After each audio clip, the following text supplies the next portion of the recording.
talking of losing players, on to Manchester United, they got a Forest. Ahead of this one, Ruben Amorim has been saying that recent reports that Bruno Fernandes could leave the club are not true.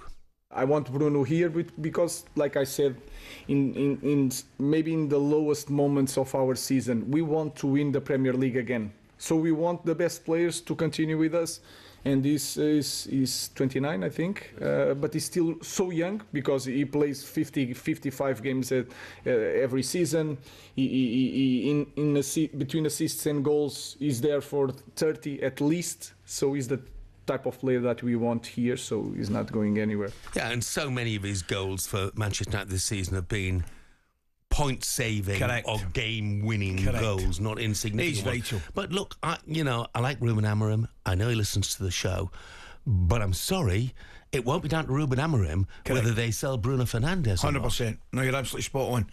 It'll be down to one or two other factors. I mean, they're talking £90 million from Real Madrid. If Real Madrid came in genuinely with a £90 million offer, he's away. Absolutely. Jim Ratcliffe shaking his hand and saying, good luck, son. And not only that, there's a knock at the door from Fernandes himself saying, excuse me, I've got a chance to go to Real Madrid here. Yeah. So they're two massive factors, no doubt about it. Absolutely. But it goes without saying, he has been perhaps their only shining light this season. He's been, a lot of people have questioned him whether he should be captain. I'll be quite frank with you, some of his tantrums is far too strong a word, but some of his reactions to things I don't think sometimes are befitting of a captain.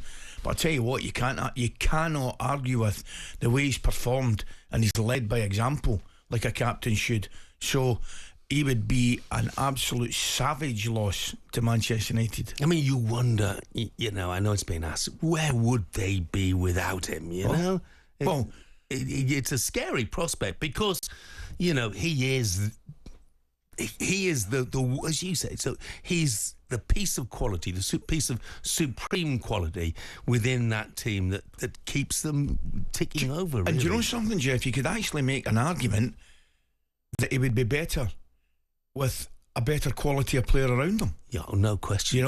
Because with the greatest respect to United at this moment in time, their players haven't been performing to the standard that they should have, and he's been a level above it. So if he had other players of the same quality that were performing at the same level as him, it's natural to think he'd be a lot better. And I get the thing about tantrums, but I think that's because he cares. He cares so much. Yes. As I say, I'm probably nitpicking a little bit. I don't think sometimes it looks good from the side of the pitch, right? That's my point.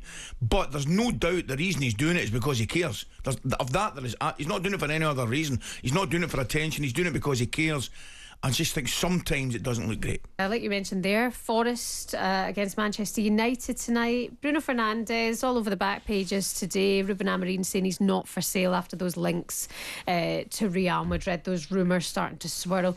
Good piece inside the Mail today by Chris Wheeler that I really enjoyed reading. Love him or loathe him, here's why Captain Marmite is a United great. As you touched on earlier there, Ali, sometimes maybe his reactions on the pitch, sometimes throwing his arms in the air, sometimes rolling around for a little bit too long, can frustrate fans. It can frustrate a team. I don't think, sorry I'm interrupting you there, Shebahn. Go on. I think Marmite's very, very strong. In fact, I think it's wrong. I don't know. I feel from a United standpoint, when I speak to United fans, they have that opinion. Like they love him, they hate him. I mean, I love him. I love him, but Jamie's so bothered by him sometimes. I can't. Well, that would stagger me. Why would you hate the only good thing that's come out your team this season? Really?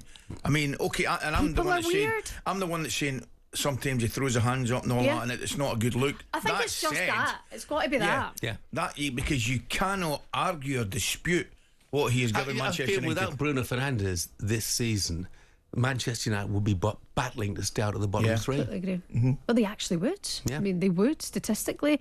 Fernandes, 16 goals and 15 assists for the season, has elevated him alongside Eric Cantona, David Beckham, Wayne Rooney, Ryan Giggs, Paul Scholes. He also goes on to say Fernandes has 2 penalties in Europa League hat-trick against Real Sociedad. Meaning he's converted 36 out of 40 attempts from the spot, more than any other player in United's history, after edging ahead of Rooney and Ruud van Nistelrooy this season. And Johnny has just texted and said, we would be absolutely goosed without Bruno Fernandes. By far and away the best player in the side and the most hard-working. Yeah, I completely agree. You're going to get 110% from him every single game. It's players like that. But then Jeff makes a point, absolutely. And it must be a possibility, because I think he's of that quality. Real Madrid come in for him. And what's he going to think? Disrespect. I mean, Man United couldn't. He's going to be thinking, I'm on my way to Spain. Thank you very much indeed. And then lots of people would really look and go, that's why you can't miss Bruno Fernandes. You know, I think there needs to be more respect around him sometimes. It's bizarre. But there is no choice, is there? It isn't a choice if it's Manchester United struggling in the Premier League or Real Madrid. There is zero choice, of course. You know. Do you think he deserves better than Manchester United? I hate that question. No, what I would say, I don't think that's the case, but I think he deserves to be playing with better players at this moment in time. I mean, Manchester United are a massive club, big club, but they're just going through a tough time at this moment in time. Tough times. Thanks, Shebahn. That was a look at today's back pages with Tesco Mobile for Business. On AM, on DAB, via the talkSPORT app and on your smart speaker. talkSPORT.